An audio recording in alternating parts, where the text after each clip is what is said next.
Recently, I had the opportunity to speak at a university to a cohort of seniors in a Master of Science Computer Science program nearing graduation, also many applying for either internships or full-time postgraduate employment. And there was just widespread concern and fear about obtaining employment despite having invested a substantial amount of time and money into a degree program at a top-tier university, based on what they've heard from prior classes on their struggles. And honestly, it was hard for me to gain the right employment, top-tier employment. I had to push like crazy. I applied so many times to so many companies, and eventually, I would say, got lucky. Just happened to be in the right place, the right time, and was selected. But so many are not selected.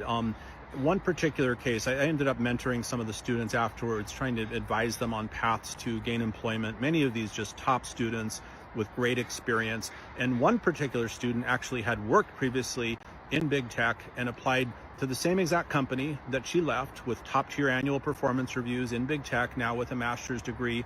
She applied so many different roles and struggled to find a job. Ultimately, thankfully, she was hired, and she was hired to a far junior role. Ended up taking I need to avoid use of the role to make sure I don't identify her in any way. But what I can tell you is she took a role that probably with a bachelor's in CS would have been appropriate as her first job, but as a prior big tech employee of the same company, now with a master's degree, this was quite an inferior step down type of role.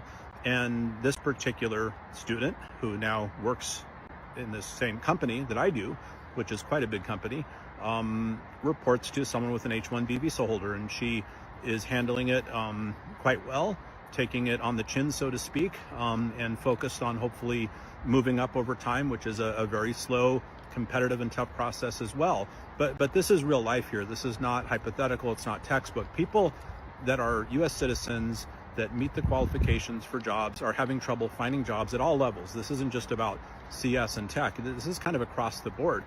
Go to a local fast food restaurant and just kind of survey who's working, and you'll see there is kind of a gap between citizens employed versus foreign workers employed. Nothing against foreign workers, but why the heck can't we at least prioritize citizens first, or at least ensure equal opportunity?